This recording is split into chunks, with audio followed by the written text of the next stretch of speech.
भारत बंद या विरोध प्रदर्शनों के जरिए ना तो पहली बार भारत में किसी कानून का विरोध हो रहा है और ना ही ये आखिरी बार है, क्योंकि अंग्रेजों से लड़ने के लिए आंदोलनों का जो तरीका महात्मा गांधी ने इजाद किया था उसे भारत के आज़ाद होने के बाद भी अभी तक लोगों ने बदला नहीं है। सब वैसे के वैसा ही है। पिछले 3 दशकों की बात करें तो वर्ष 1991 में भारत में जब उदारीकरण का दौर शुरू हुआ तो कुछ राजनीतिक पार्टियां इसका भी विरोध करने लगीं, जब भारत ने अपने बाजारों को अंतर्राष्ट्रीय स्तर पर खोल दिया था।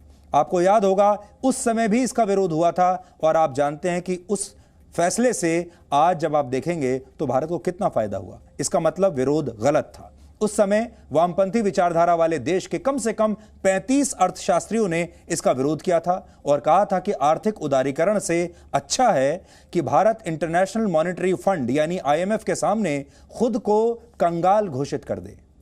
इसी तरह शेयर मार्केट के दलालों ने वर्ष 1994 में शेयर मार्केट में इलेक्ट्रॉनिक ट्रेडिंग का विरोध किया था।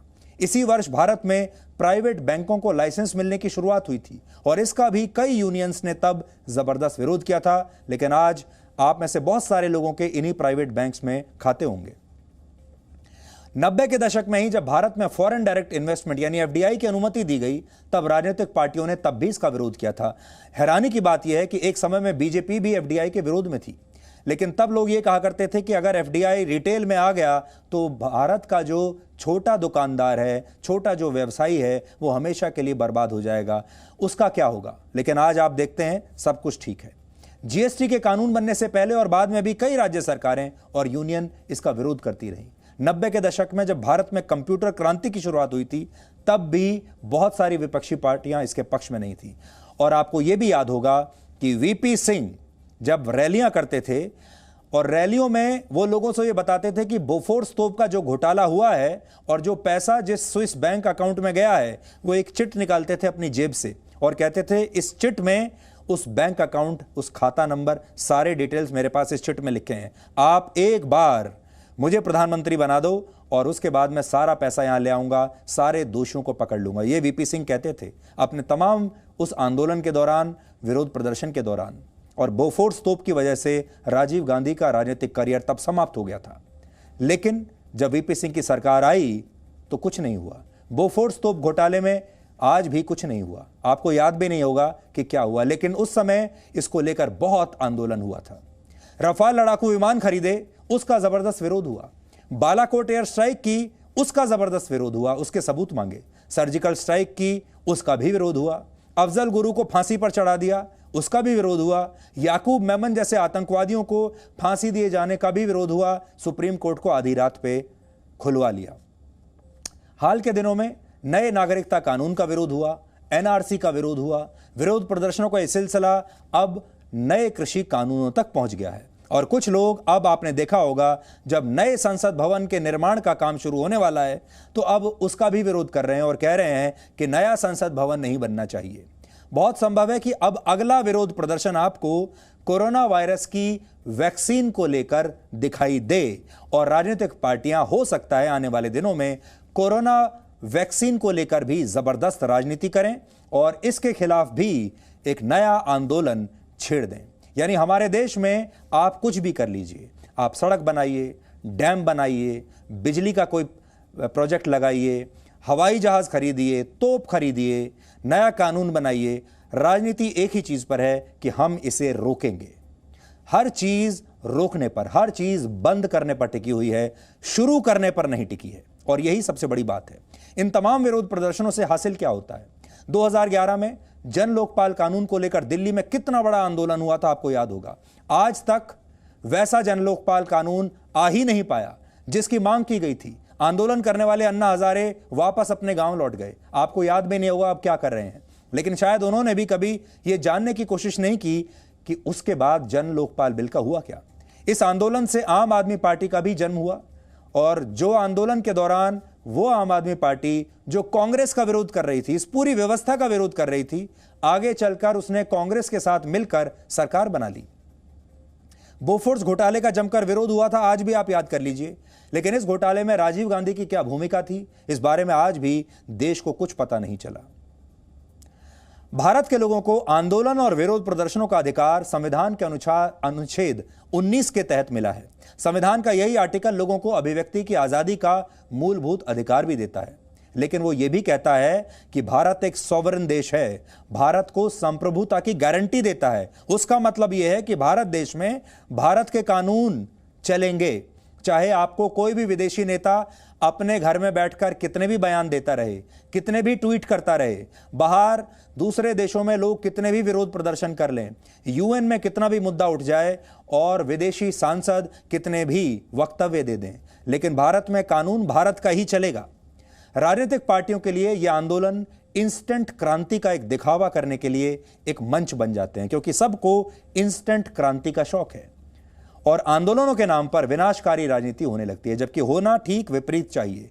विरोध करने का सकारात्मक तरीका अब हमारे देश के नेताओं को अपना लेना चाहिए, लेकिन यह एक लंबा संघर्ष है, इसमें परिश्रम ज्यादा लगता है और किसी भी पार्टी के पास ना तो इसके लिए धैर्य है, ना ही नियत है और ना ही विपक्षी दलों के जो नेता हैं वो मेहनत करना चाहते हैं, वो सड़क पर उतरना नहीं चाहते। उन्हें बने बनाए आंदोलन चाहिए। एक आंदोलन अपने आप कहीं से बन के तैयार खड़ा हो जाए और वो उस गाड़ी में बैठ जाना चाहते हैं, सिर्फ उसकी सवारी करना चाहते हैं। लेकिन अमेरिका के उदाहरण से भारत के नेता बहुत कुछ सीख सकते हैं। अमेरिका के 3 पूर्व राष्ट्रपतियों ने यह तय किया है कि वो सार्वजनिक रूप से कोरोना वायरस की वैक्सीन लगवाएंगे और इन पूर्व राष्ट्रपतियों के नाम है Barack Obama, George W Bush और बिल क्लिंटन। बराक ओबामा और बिल क्लिंटन डेमोक्रेटिक पार्टी के राष्ट्रपति थे, जबकि जॉर्ज डब्ल्यू बुश की विचारधारा रिपब्लिकन है, यानी ये एक दूसरे के विरोधी हैं राजनीतिक तौर पर, लेकिन अपने देश के लोगों को संदेश देने के लिए ये तीनों नेता एक मंच पर आकर वैक्सीन लगवाएंगे ताकि अमेरिका के लोगों के मन से नई वैक्सीन के प्रति डर को खत्म किया जा सके। अब आप कल्पना कीजिए कि क्या भारत में कभी ऐसा हो सकता है कि तमाम पार्टियों के नेता, चाहे वो सरकार के लोग हों, सत्तारूढ़ पार्टी के लोग हों, विपक्ष के लोग हों, वो किसी एक मुद्दे पर एक मुद्दा चुन लें, उस पर वो एक साथ आ जाएं? क्या कभी यह संभव है कि भारत की सभी पार्टियां बालाकोट एयर स्ट्राइक पर, सर्जिकल स्ट्राइक पर, वो भी छोड़ दीजिए, चीन के मुद्दे पर, आतंकवादियों को फांसी देने के मुद्दे पर, कोरोना वायरस से कैसे लड़ाई लड़नी है उस मुद्दे पर, वैक्सीन कैसे लगेगी उस मुद्दे पर, कौन सा हथियार खरीदना है उस मुद्दे पर, देश की सुरक्षा के मुद्दे पर, एक मुद्दे पर भी क्या कभी एक साथ आ सकते हैं और लोगों को बता सकते हैं कि मुश्किल घड़ी में सारी पार्टियां, सारे नेता एक साथ हैं? अफसोस यह है कि भारत में अभी तक ऐसा हो नहीं पाया है और आगे भी ऐसा होगा इसकी संभावना बहुत कम है, लेकिन ये विचार आज हम आपके मन में छोड़ जरूर रहे हैं। जो लोग आंदोलनों के पक्ष में हैं उनके मन में सवाल जरूर आता होगा कि अगर मांगे मनवाने के लिए प्रदर्शन ना किए जाएं, विरोध ना किया जाए, सड़कें जैम ना की जाएं, तो फिर क्या किया जाए? बंद ना किया जाए तो क्या किया जाए? नारेबाजी ना की जाए, हाय हाय ना किया जाए, भारत बंद ना किया जाए तो क्या करें? आज हम आपको इसका भी जवाब देंगे, उस पर भी हम सोच कर आए हैं। इसके लिए पहले आपको बेल्जियम से आई कुछ तस्वीरें देखनी चाहिए। बेल्जियम के किसान भी वहां नई कृषि नीति का विरोध कर रहे हैं, लेकिन इसके लिए उन्होंने सड़कों को जाम नहीं किया, बल्कि अपनी बात कहने के लिए अलग अलग तरीके अपनाए। उदाहरण के लिए इन किसानों ने यूरोपियन काउंसिल के मुख्यालय के बाहर अपने जूते रख दिए और कृषि के औजारों के साथ जापान की एक मार्शल आर्ट फॉर्म काता का प्रदर्शन किया। ये किसान पिछले 2 वर्षों से, आज से नहीं 2 वर्षों से अपनी मांगे मनवाने की कोशिश कर रहे हैं और इनका भी अपनी सरकारों के साथ वैसा ही संघर्ष चल रहा है जैसा भारत के किसानों का है, लेकिन इनके तरीकों में और अपने देश में आंदोलन के तरीकों में कितना फर्क है आपने देख लिया। अब कुछ लोग ये कहेंगे कि यूरोप के किसान तो बड़े समृद्ध हैं और वहां की सरकारें अपने किसानों की बातें सुन लेती हैं, तो ऐसे लोगों को हम विरोध के कुछ और नए तरीकों के बारे में भी बताना चाहेंगे आज। अब एक और उदाहरण देखिए। वर्ष 2018 में पूरी दुनिया में बहुत बड़े पैमाने पर मी टू मूवमेंट शुरू हुआ था। आपने मी टू का नाम सुना होगा। यह काम के दौरान होने वाली यौन हिंसा के विरोध में चलाया गया एक कैंपेन था, एक अभियान था, पूरी दुनिया में चला था। लेकिन इसके लिए कहीं पर भी सड़कों को जाम नहीं किया गया, टायर नहीं जलाए गए, नारेबाजी नहीं की गई, बंद नहीं किए गए और यह आंदोलन मुख्य रूप से सोशल मीडिया तक सीमित रहा, लेकिन इसका असर जबरदस्त था। इसे जबरदस्त सफलता मिली। भारत में कई बड़े बड़े लोग इस अभियान का हिस्सा बने, आम महिलाएं इसका हिस्सा बनी और इसका असर ऐसा था कि आप सोचिए, भारत सरकार के केंद्रीय मंत्री तक को इन आरोपों के बाद अपनी कुर्सी गंवानी पड़ी थी। बड़े बड़े लोगों के खिलाफ एफआईआर दर्ज हो गई। बड़े बड़े सेलिब्रिटीज को काम मिलना बंद हो गया, बड़े बड़े फिल्म स्टार्स को फिल्में मिलनी बंद हो गई। कई बड़ी प्रोडक्शन कंपनियों ने ऐलान कर दिया कि वो मी टू के आरोपी किसी स्टार के साथ काम नहीं करेंगी। लोगों में जबरदस्त जागरूकता आ गई। आज आप किसी भी दफ्तर में चले जाइए, लोगों में एक जागरूकता है। कई लोगों का सामाजिक बहिष्कार हुआ इसके बाद। इसमें कोई बड़ा नेता शामिल नहीं हुआ था इस कैंपेन में, कोई नेता धरने पर नहीं बैठा था, चाहे वो विपक्ष का हो या सरकार का हो। लेकिन फिर भी इस आंदोलन ने पूरी दुनिया में, एक देश में नहीं, पूरी दुनिया में अपना जबरदस्त असर दिखाया था। इसी तरह बेंगलुरु में एक सामाजिक कार्यकर्ता ने टूटी सड़कों का विरोध बड़े दिलचस्प अंदाज में किया था। इसने सड़क पर मौजूद गड्ढों में मगरमच्छ की कलाकृति बनाई। इससे बेंगलुरु प्रशासन का ध्यान इस समस्या की तरफ गया और अगले दिन से ही पूरे शहर की सड़कों की मरम्मत शुरू हो गई।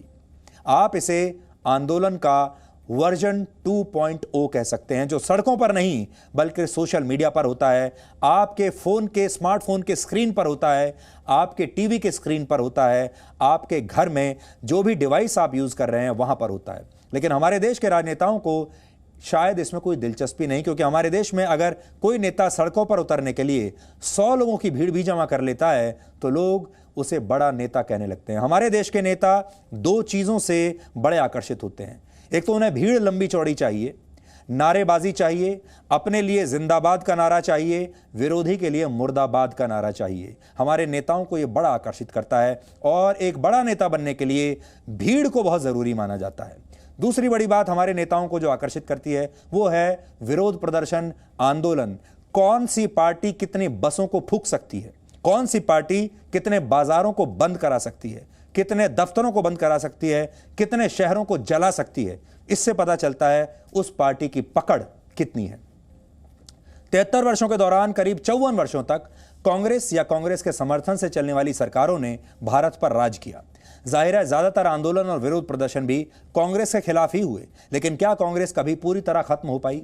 आज भी भारत के करीब 18 से 20% लोगों को कांग्रेस का वोट बैंक माना जाता है। 2019 के लोकसभा चुनाव में कांग्रेस को 51 सीटें मिल गई थी। 2012 तक सत्ता में कांग्रेस थी, लेकिन कोई भी आंदोलन कांग्रेस का नामो निशान पूरी तरह से मिटा नहीं पाया। यहां तक कि इंदिरा गांधी द्वारा लगाई गई इमरजेंसी के विरोध में जयप्रकाश नारायण ने कांग्रेस के खिलाफ बड़े आंदोलन किए। कांग्रेस के हाथ से कुछ वर्ष के लिए सत्ता भी निकल गई, लेकिन 1980 में फिर कांग्रेस वापस आ गई और फिर इंदिरा गांधी प्रधानमंत्री बन गई और फिर उसके बाद उनकी एक पीढ़ी, फिर अगली पीढ़ी, फिर अगली पीढ़ी, वो लगातार राज करते जा रहे हैं। इसका मतलब समझिए, हम ये नहीं कह रहे कि उस समय कांग्रेस के खिलाफ चलाए गए आंदोलनों का असर नहीं हुआ, लेकिन आपको यह सोचना होगा कि अगर आंदोलनों का असर स्थायी होता तो शायद इंदिरा गांधी के बाद भी उनकी ही संतानें इतने सालों तक हमारे देश में सत्ता में ना बनी रहती।